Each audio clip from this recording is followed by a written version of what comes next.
Rice, and I wrote and directed this next show. It's called A Face to Remember. The idea came to me when my aunt was telling me a couple of stories that she heard when she was traveling through Europe. I'm going to ask everybody to be very respectful of this show, and I hope you enjoy. Thank you.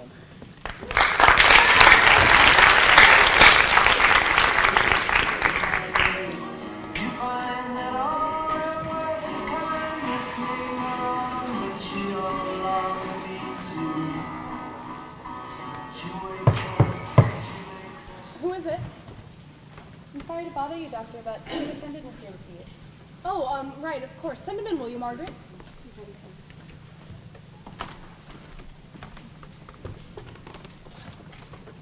It's a pleasure to meet you. I'm Dr. Cynthia Mettinger. Mark Fleischer. Fleischer? Fleischer, it sounds German. I should hope so. It is. So, your family's from Germany, then? On my father's side, yes. Would you happen to know what year that they came over? Is that really relevant? Yes. Okay, well, I'm not sure, but I think it might have been late 1940s.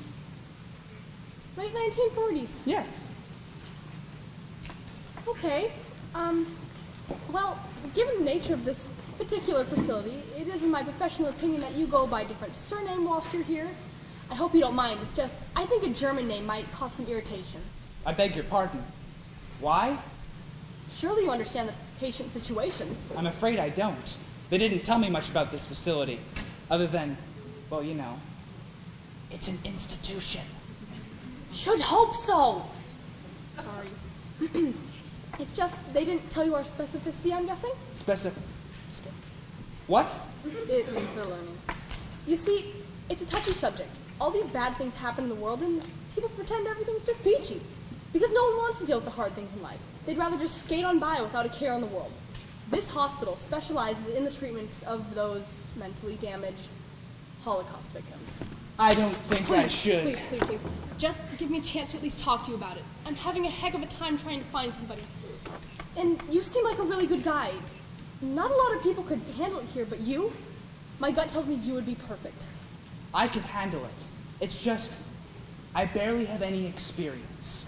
You need someone who knows what they're doing. Well, that would be the case if there was anybody else, but there isn't. You're the first person to come here in months who I didn't think I would get to crying in the closet.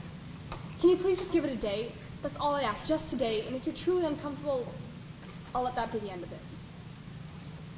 Okay, I'll do it. But it's just because I want to help people. You have no idea.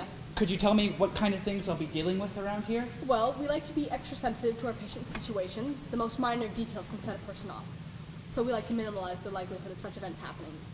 So going back to the issue with your name... Oh, of course. I completely understand. It'll just take some getting used to. Do you have anything in mind? English names are generally safe. I can go by Johnson. It's my mother's maiden name. Okay, perfect.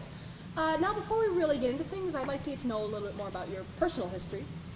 Where did you grow up? Bend, Oregon. I lived there until a year ago, with my little sister. She's actually the reason I decided to become an aide. Oh, what's her name? Laura. Her name was Laura. And she was the most beautiful person I've ever known. But she was also a paranoid schizophrenic. I'm sorry. Can we talk about something else? It was only a year ago. I understand.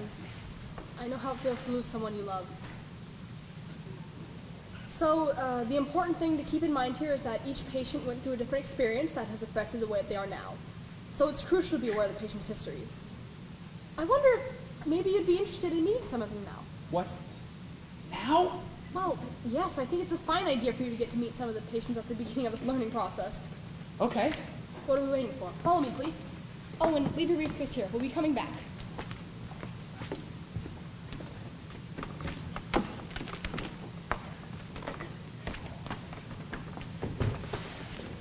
This here's Robert.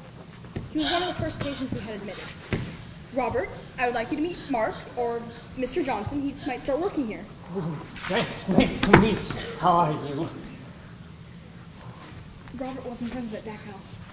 Notice how he keeps touching his hair. He won't let anyone else touch it, let alone cut it. He's become obsessed. Though Michael did do a good job getting it done last week. Mm-hmm. You know, Robert, the funny thing is... Who's that over there? That? Oh, that's Lucille. No! Lucy, what's wrong, dear? No! No! Lucy?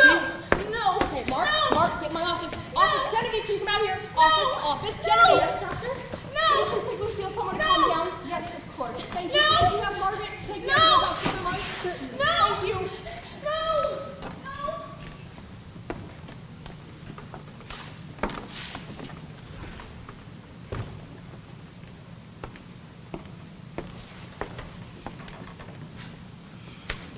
Mark, I'm sorry for snapping at you.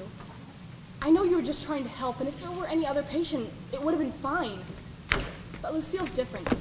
She can't deal with men. Not after what happened to her. Poor woman. Yes, it's...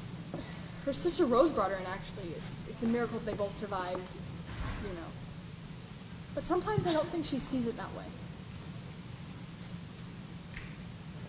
I'm 3 years younger than Lucy. I remember the way she was back when we were kids. She had this sparkle in her eye that could light up a whole room. She was my role model and my best friend. I recall the day the Germans came as if it were yesterday. I was 18 and she was 21, and they gave us these looks, these dirty looks. And then they took her away from me. 30 years. For 30 years, I thought she was dead, just like everyone else. And I was so happy the day I was going to see her. My sister was alive, and I missed her so much. Then I saw her. I cried like I knew I would, but they were tears of sorrow. We were all affected by the Holocaust, but something changed within Lucy. It was as if someone had removed all the joy and meaning out of her life. I did research on what happened to her and found out that she was sent to work for a Nazi family outside of Auschwitz.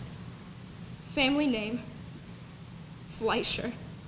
The things that man did to her, I really don't know how he could live with himself. Working at Auschwitz in the day and coming home to my sister at night, every night. How does one filthy Nazi explain to his children, to his grandchildren, the depths of the sin that he has committed? I suppose he is already in too deep of debt with the devil to even care anymore. Might as well lie to save himself the pain of hurting the family name. The sad thing is, I'm sure that is exactly what he did, just like so many others. I just hope for his sake that his kin don't pay for his sins. Some things you just can't forgive.